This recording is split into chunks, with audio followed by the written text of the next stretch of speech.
Hello, and welcome to our video on creating accessible documents. When creating accessible documents, you want to make sure they are formatted appropriately for persons who may have visual impairments and use screen readers. We will review 4 key ways to do this: formatting certain text as headings, adding alternative text to images, formatting tables, and checking the reading order. You can perform all these tasks in Microsoft Word, and when you save it as a PDF, the changes will be retained in that PDF. Let's start with the first thing we see on this document, which is the banner for the UTA logo. All images need alternative text, which is the text that describes the picture.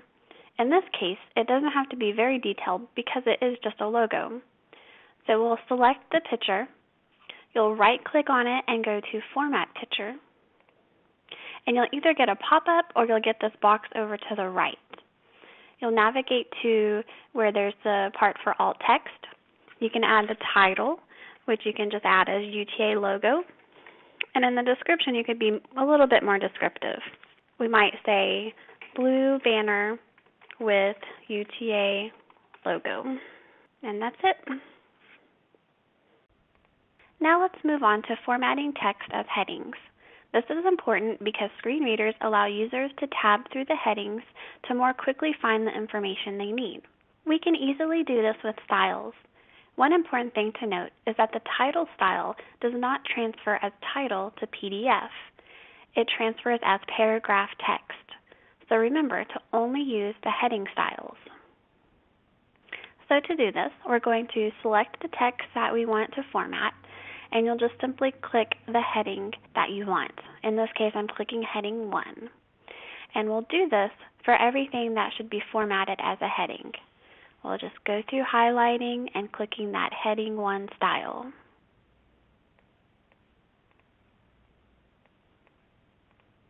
If there were any subheadings underneath this, then you might want to move on to the heading 2 style.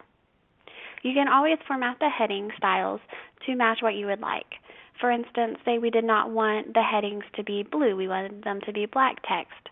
You can right-click on the heading style and select Modify. And here you can change the text color, the text font, size. You can also come in and change the paragraph.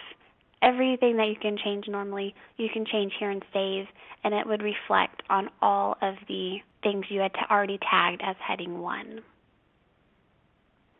Let's look at formatting tables. There are 2 important things to do here. First, we want to set the header row. To do this, you're going to select the top header row of the table. Under Table Tools, you'll click the Layout tab, and then you'll click the Data button to see the Repeat Header Rows. This classifies the row as a header, and if the table had spanned multiple pages, it would repeat the header row at the top of each new page. The second thing we need to do is add alternate text, just like we did with images.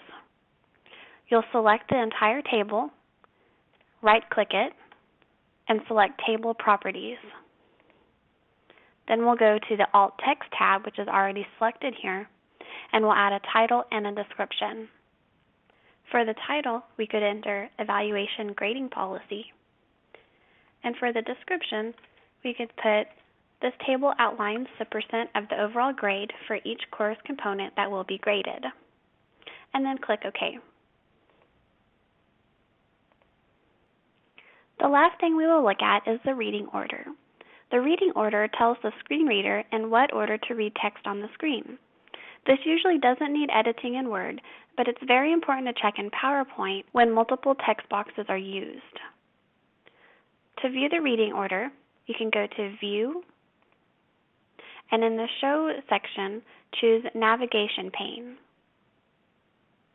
Then you can look through here, you can even click through it, and you can make sure that everything appears in the correct order. And for this first page, it appears that it does. Now let's check to make sure we didn't miss anything by using Word's built-in accessibility checker. You'll click File, and then under Check for Issues, you'll select Check Accessibility. So over here it gives us, on the right-hand pane, errors and warnings. Errors really need to be fixed, and warnings are more just warnings that you should fix them, but it's not absolutely necessary. So we're missing alt text for 2 images. If you click it, it'll automatically take you to where that image is. It looks like maybe this is just an image that shouldn't be there because it's not really doing anything. So we'll just click delete, and our table stays the same, and it disappears over here. And it looks like we've got another image here, so we'll also delete that one. Now these warnings about unclear hyperlink text is for when you have the full URL instead of just a description. If you want to replace these, what you can do is select the hyperlink, right-click it, go to Edit, and under Text to Display, you can change this to Nursing Library Website, or whatever description it needs to be for that particular link. And when you click OK, it now displays the Nursing Library website text, but the link still goes to that same URL that was listed.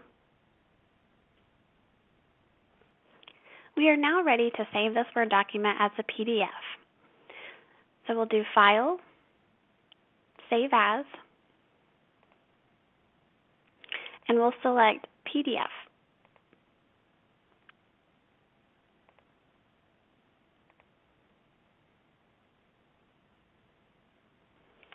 Now when we have our PDF, we can also check it for accessibility to make sure that everything came through okay.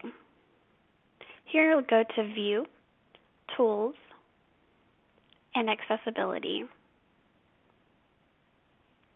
You'll do the full check, and you can leave everything set as the default and just click Start Checking.